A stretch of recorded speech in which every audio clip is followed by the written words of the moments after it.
জাতিসংঘের মানবাধিকার দপ্তরকে গত আগস্টের শেষ দিকে যখন প্রধান উপদেষ্টা অধ্যাপক ডক্টর মোহাম্মদ ইউনূস জুলাই ও আগস্টের নৃশংসতা নিরপেক্ষ তদন্ত পরিচালনার জন্য আমন্ত্রণ জানান, তখন অনেকেই সংশয় প্রকাশ করেছিলেন। কেউ কেউ মনে করিয়ে দিয়েছিলেন পুরনো বাংলার প্রবাদ, খাল কেটে কুমির আনার ব্যবস্থা হচ্ছে। অনেকে আশঙ্কা করেছিলেন জাতিসংঘ অপ্রয়োজনীয়ভাবে বাংলাদেশের অভ্যন্তরীণ বিষয়ে হস্তক্ষেপ করবে এবং হয়তো এমন একটি আপোসগামী প্রতিবেদন দেবে যেমনটি আফ্রিকা ও মধ্যপ্রাচ্যে দেখা যায়। তবে অধ্যাপক ইউনূস তার সিদ্ধান্তে অটল ছিলেন বলে জানান প্রধান উপদেষ্টার প্রেস সচিব শফিকুল আলম।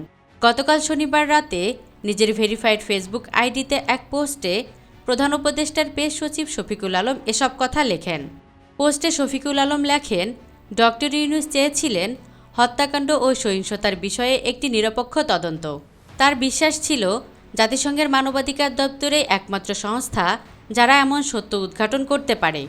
অবশ্য বাংলাদেশের সবাই জানত জুলাই ও আগস্টে কী ঘটেছে, কারা হত্যার নির্দেশ দিয়েছে, পুলিশের ভূমিকায় কী ছিল, নিরাপত্তা বাহিনী এবং আওয়ামী লীগ নেতৃত্ব ও কর্মীদের কী ভূমিকা ছিল।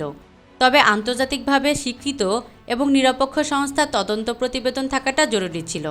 আর সেই সত্য যদি অপ্রিয় হয় তাতেও আপত্তি নেই। স্ট্যাটাসে তিনি আরও লেখেন, অবশেষে জাতিসংঘের তদন্ত প্রতিবেদন প্রকাশিত হয়েছে, যা শেখ হাসিনার নেতৃত্বের উপর চূড়ান্ত আঘাত এনেছে। তার রাজনীতিতে ফেরার সামান্য সম্ভাবনাও এখন শেষ। তিনি আরও লেখেন, শেখ হাসিনার পতনের পরও আওয়ামী লীগের প্রচারযন্ত্র ও ভারতীয় গণমাধ্যম প্রমাণ করতে চেয়েছে যে জুলাইয়ের বিদ্রোহ ছিল মূলত ইসলামপন্থীদের দ্বারা সংগঠিত, যা মূলত ওয়ার অন টেরর এর অংশ হিসাবে একটি প্রচার কৌশল। অবশেষে জাতিসংঘের তদন্ত প্রতিবেদন তার সব প্রচেষ্টা ধ্বংস করে দিয়েছে। দুঃখিত আপা, এটি শেষ।